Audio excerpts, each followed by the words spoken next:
Queridos amigos, estamos iniciando con la palabra del Señor, como siempre que viene a nuestro encuentro.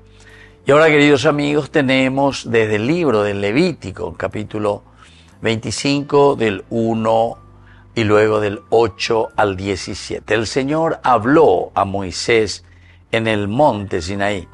Haz el cómputo de 7 semanas de años, 7 por 7, o sea 49. Y al toque de trompeta darás un bando por todo el país, el día 10 del 7º mes.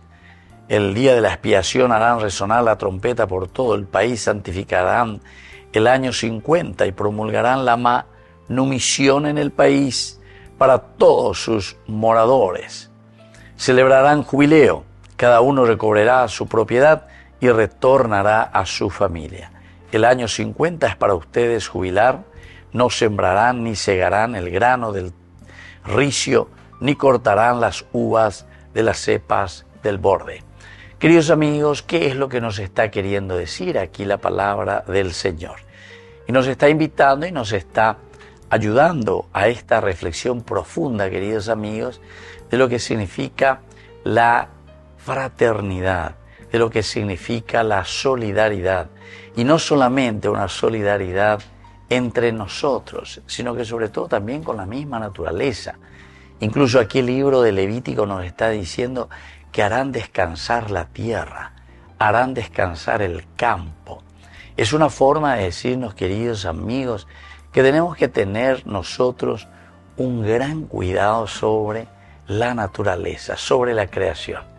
Y de la creación el más importante es el hombre. Lleva ñande oía lleva peñande yo que ñande upeaña de mañana ponana ya esana a esta veces cuando él o ponan bañan de ina por o por b motivo a upear la 49 años muy grave y nos hace entender 7 veces 7 el número súper perfecto, es decir, pealañan de yaro yerueñan de y por lo tanto ese año siguiente tiene que ser un año donde se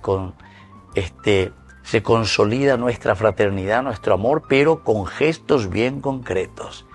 Y es ahí donde ustedes, queridos amigos, van a condonar todas las deudas, dicen. Ahí entonces ya puitata, ya acerata, añamoña punuta de cero. Esta es una estrategia, entre comillas, digamos, queridos amigos, y gato Hawái ya lleva la entero este añamoña punu llegue de nuevo. Entero este ya escope capacidad, posibilidad, la yacacua Hawái, oñón diespa. Ya yo creo que na peañan de yárabe. Ya por mi hanguaisha ya y con hanguaisha upeisha, en fraternidad, en solidaridad. Que la bendición de Dios descienda sobre ustedes, el Padre y el Hijo y el Espíritu Santo. Amén.